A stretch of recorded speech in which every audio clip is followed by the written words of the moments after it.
So I just picked up this Slime 2X tire inflator.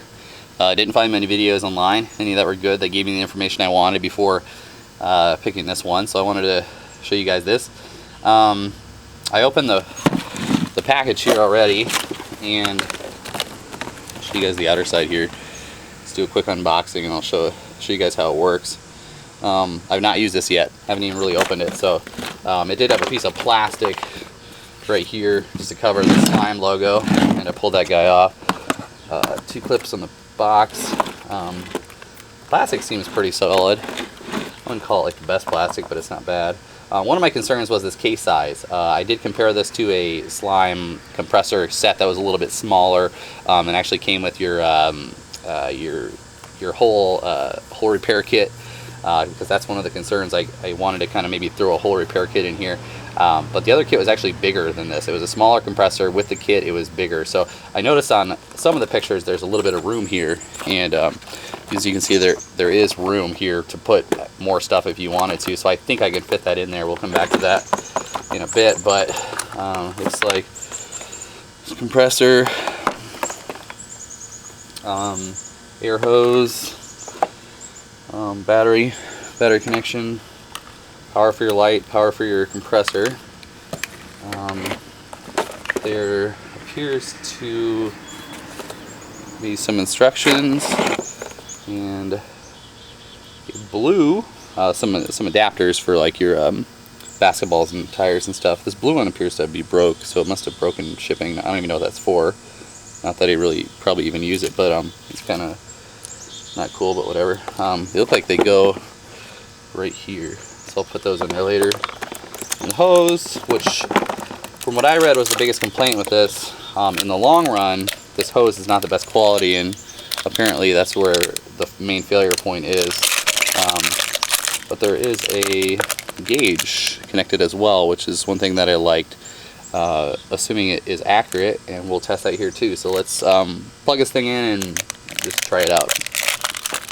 So it seems pretty simple. The compressor hose connects to the non-gauge side of the green hose, and you just screw it in, it looks like. So pretty simple. Should be ready to go here in a minute.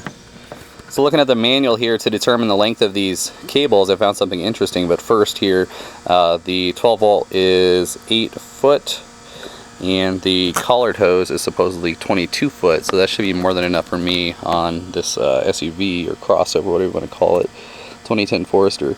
I saw something interesting here. It says, do not use for more than 10 minutes, that's fine. Do not run vehicle while compressor is operating. I guess that's fine too, assuming you don't need to run this for an extended period of time. You could drain your battery too far, and then not be able to start your vehicle, which would then leave you stranded. So I'm not sure how big of a concern that is. And then it always says, always use pressure gauge to check actual tire pressure. So I'm not sure if they're saying don't use the compressor that's in the line and use another one, or what. But I'm going to do that anyway, but I would prefer to use the one in the line. So yeah, let's give this a go. Alright, so she's all hooked up, got the battery hooked up. I've deflated the tire to a little below 10 psi. I didn't want to go down all the way. It just took too long, and I didn't pull out the valves down. But she's a General Grabber AT2 215 by 70 R16, so they're pretty solid tire. But again, my alternate gauge that I always use is reading, barely reading at all, and it goes to basically starts at 10 psi. And this gauge here is just under 10 psi as well. So we're going to turn this guy on, get her cranked up, and probably stop around the 30, 34, 36 mark. So light, I guess, is an LED light that works, so that works. Let's turn this on.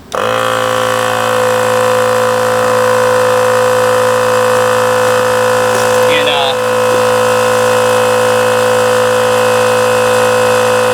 jumped up pretty quick. This is real time. I'm not going to fast forward this.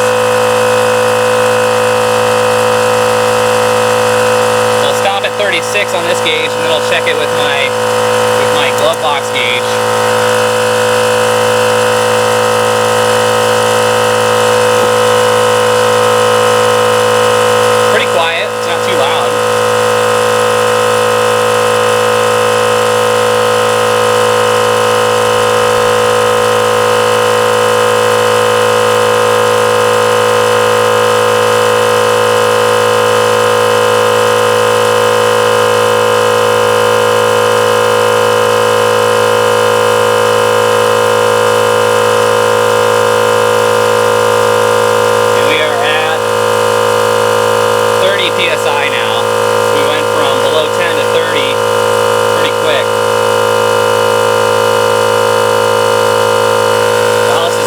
I will say I'm going to be using this for basically a inflator on the go. You know, it's going to be in the car, which is one of the reasons why I was concerned about the case size. And if I could fit what I needed in this case, and it's smaller than the other case that is a smaller pump, I'd go with this one, and I did. So I think it was the right choice.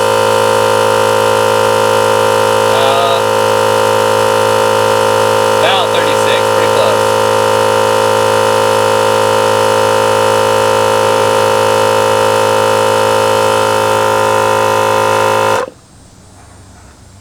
And it went down as soon as I turned the compressor off from 32 to just under 34.